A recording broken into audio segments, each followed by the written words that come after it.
Magandang araw mga kadudot. So panibagong video na naman po yung ipaglilingkod ko sa inyo. Kasi nga nabalitaan natin may bagong motor ang Mitsukoshi. Ito yung kanilang Euromotor Step by Step 110 na kalalabas lang sa market. Actually meron din sila yung Keyway Icon 110 scooter type naman. So pinasyalan natin sila ngayon para makita natin yung unit, mapag-usapan natin, ma-review natin ng kahit konti, ano bang specs meron siya, ano ba yung inaasahan natin. Actually, para sa akin kapag kasi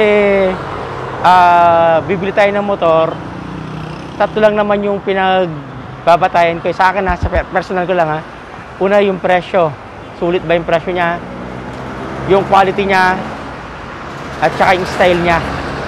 So, syempre, kung hahanap tayo ng motor, gusto natin hanggat maaari, mura pero maganda, tsaka di kalidad. So hindi ko sinasabi na ganun yung motor nila, baka sabihin naman ng iba, bias tayo.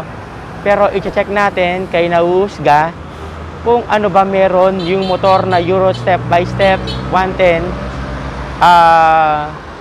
Maitulong ko na rin sa inyo, tsaka at least ma-check nyo na rin sa sarili ninyo kung tama ba yung sinabi natin o hindi. So mga kadudut, please, para sa mga hindi pa po nakasubscribe, pakiclick po yung subscribe button, pakihit din yung notification bell, at para ma-update ko po kayo sa mga susunod na video. Malay nyo next time, yun namang Keyway Icon 110 ang ipaglingkod ko sa inyo. Tara, check natin yung unit nila.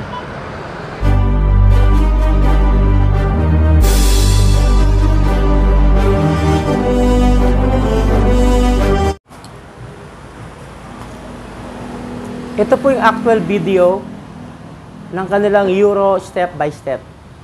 Yan po yung itsura niya pagka nakaharap. Yan.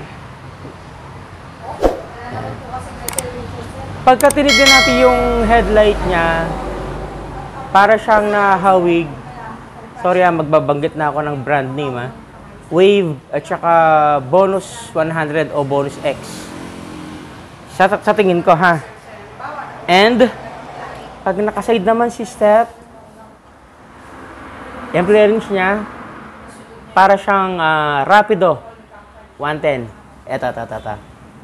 Yan. And pag nakaside din, yung part na to, di ba? May kahawig siya. Para siyang Honda rin. Pero di sinasabing Honda, no? Para lang. Yan. Maging kanyang handlebar sa likod. And yung kanyang tail light. Okay. Ito yung kanyang panel board. Mamaya natin ito pag-uusapan kung ano ba makikita natin dyan. I-open natin yan mamaya. So, umpisahan muna natin dito. Kung pag-uusapan natin muna yung specs ni Euro Step by Step, yung engine type niya is 4-stroke single cylinder. Hindi lang natin siya makikita kasi nasa loob, okay? And yung kanyang bore and stroke, yung bore niya 52.4 by 49.5 mm. No? And then displacement po niya ni Euro Step by Step ay 110. Kung magtatanong iba, ano ba compression ratio niya? Ang compression ratio niya is 8.5 by 1. And fuel system niya, papakita ko sa inyo. Kita ba? Ayan, carburetor siya. Okay. Cooling system. So, meron din siya, ayun yung kulay black na parametal na yan. Air-cooled siya. Ayun may hose din siya doon. Na, mga sir, mga kadudot. Transmission niya 4-speed. Ayan po. Ayan. 4-speed po siya. Kung titignan natin, yung kanyang length, yung haba niya, nasa 1,900 mm. Yung lapad naman niya ay 670 mm. At yung kanyang height, 1,100 mm na mga kadudot. Based dun sa manual niya, yung fuel capacity niya, yan yung fuel tank niya, ay nasa 5 liter. Based sa manual niya, no? Nakakalungkot lang, wala siyang compartment. Meron man, eto lang. So, ang pwede lang natin ilagay dito, tools lang. Kasi meron belt para sa tools. Pwede lang siguro maglagay ng cellphone dyan, o kaya ng wallet. Yun lang, no? Tara na natin. Ano pa ba? Tapos yung max load niya, ang max load po niya is nasa 238 kilogram kasama na po yung driver. So, okay naman. Pero sa tingin ko, para siyang maliit kumpara sa ibang underbowl na motor kagaya nito. Ano, tingnan niyo si Rapido. Para medyo bulky, malaki, mahaba. Si step by step, sa tingin ko lang ha, para siyang maigsi. Okay, anyway, nasa inyo na rin naman yan. Check natin yung kanyang front suspension. So, usually, ganun pa rin, telescopic fork pa rin siya. Naka-rim set. At ang kanyang brake, yan po, drum brake siya. And, ang size po ng kanyang gulong, although nakabaliktad, 2.25 by 17. Ang rim niya ay by 17. Ayan siya.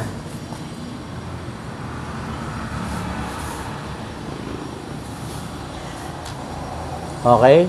Nakita niyo na po Check naman natin sa likod.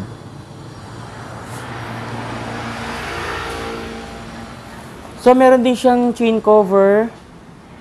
Yung sa likod naman niya, yung rear suspension niya, siyempre swing arm. Pero may nakalagay naman siyang dalawang shock absorber, left and right. Yung gulong niya, yung rim set niya is by 17. Ang size ng gulong niya is 250 by 17. Naka-rim set din siya. So, halos wala din siya pinagkaiba sa mga ibang motor na meron si SYM kay Rapido rim set. So, ang pinagkaiba lang nila kay Rapido, dito kasi is drum brake. Kay Rapido, disc brake. Kay Marvel 125, disc brake din. And kay Bonus 110 SR, disc brake din. So, yun lang ang pinagkaiba niya. Nag-brake drum na siya. Kaya kung mapapansin niyo, pero mas mura naman siya kumpara kay Rapido at saka kay Bonus SR. So, mamaya sasabihin ko din magkano yung price niya. Tapos, check natin yung kanyang accessories. Yun lang ang maganda sa kanya. Meron siyang USB port. Ito, Yan, tagalin ko ha. Buksan natin. Ayan. May USB port siya. Unlike ni Rapido, wala. Pero si Bonus SR meron siya, tsaka si Marvel 125 meron. Meron din tong parang packet dito. Just in case mag-charge kayo, so mailalagay nyo dyan, makakapag-charge kayo. I-twist natin siya, no? Para makita nyo ng maayos. Ayan. Yun. Diba? Tapos itong mga to, yung iba, akala design lang. Yan. May purpose yan, bakit yan inilagay. Kasi minsan kasi nagagamit yan doon sa tinatawag nating aerodynamics. Itong mga to, itong mga butas na to. Hindi naman inilagay lang dyan yan para ma-design. So, dagdag kaalaman din. Kaya nandyan yan, yung tinatawag natin aerodynamics. Kasi kapag malakas ang hangin, umaabante yan. Pagka walang open yan, pipigilan niya yung motor natin. So, may hirapan gumalaw o umabante yung motor. Yun ang purpose niyan. Papasok dyan, dito sa ilalim. Saan sa lalabas dito yan? Ano ba pinagkaiba pa nila? Ito, pinagdagan lang nila ng rubber, nilakyan lang nila. Pero same pa din. USB port meron siya. Yun lang yung meron niya. Performance, hindi natin pa masabi. Kasi hindi pa naman natin ito na actual drive. Pero kung specs lang at saka features, halos wala naman sila pinagkaiba. Meron si Rapido na wala siya. Minimal lang. Ang gusto ko lang sa kanya, mas cheaper siya ng konti. Sige na nga, sabihin na natin yung price bago natin i-reveal yung itsura ng panel board niya. Kapag kasi kinuha natin, dito tayo para may yan. Yan. Pagka kasi kinuha natin si Euro step by step ng cash, ang price niya is 38,800. Ngayon, kung ipapasok natin siya ng installment, ang 36 months niya ay 2,132. Ang 24 months niya is 2,737. Ang 12 months o 1 year, 4,551. So, lahat naman yan is rebated ng 300. Paano natin ma-avail yung 300 na rebate? So, dapat po, based sa mga marketing sa SYM, magbayad tayo on or before ang due date natin para ma-avail natin yung 300 na discount. So, pagka hindi tayo nakapagbayad on time, huwag na natin expect na makukuha natin rebate natin 300. The worst is, mape-penalty pa kayo ng 200. So, guys, murang-mura na lang. So, sa 3 years lang is 2,132. Yakang-yaka para siyang, kung may budget phone, palagay ko tinatawag nila na budget motorcycle. Pero hantayin din natin yung kanilang Icon 110. O ano meron nila, no? So, check na natin yung ano. Yung panel board niya, ano bang meron. Yan. Check natin. Kala nyo, ha? Tignan natin. Yun. So, meron siyang neutral. Tignan natin yung ano, yung signal light. Ayun siya. Sa kabila. So, working din. Itong isang button naman nito. So, dim light. Guys, umilaw siya. Tingnan nyo, patay natin. Wala. Umilaw. Tingnan natin yung headlight niya. Yun yung kanyang headlight. Kado maliwanag, no? Yan, high. Low. Patay na natin. Okay. Yan yung dim light niya, oh. Alright. Signal light.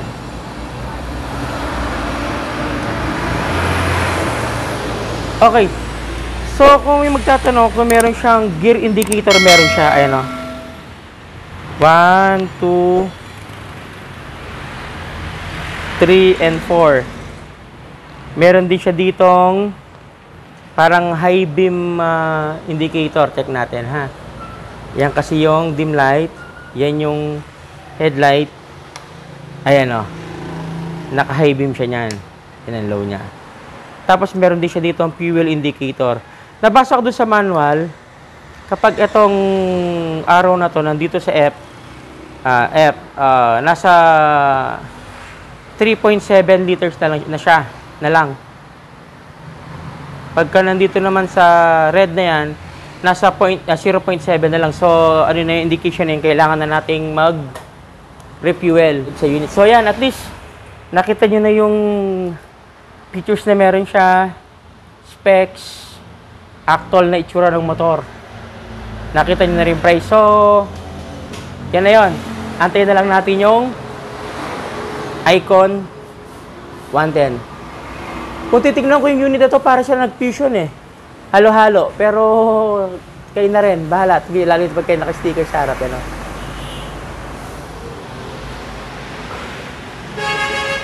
Yan. Yan po yung kanilang Euro step by step 110. So salamat mga sir.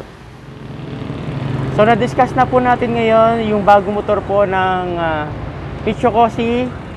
Ito nga po yung kanilang Euro motor step by step 110. Na-discuss na po natin yung kanyang specs, yung kanyang price, yung kanyang style. Para po sa akin dun sa halaga po na 38,800, hindi na po masama. Kasi maganda naman po yung unit. Kung pag-uusapan naman po yung kanyang plastic part, so okay naman siya. Makunat po yung kanyang unit, yung plastic niya.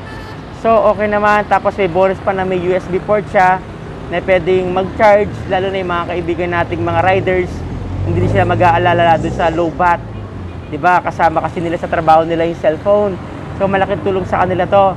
Sa engine naman, hindi ko masasabi sa inyo kung okay nga o hindi kasi hindi pa nga natin siya na-actual drive. Pero kung pagbabasehan natin specs niya, halos hindi naman nalalayo kay Rapido 110. So, sa palagay ko, sa personal kong pananaw, subukan naman natin yung mga Euro. Wala pa naman naging problema o naging major problem.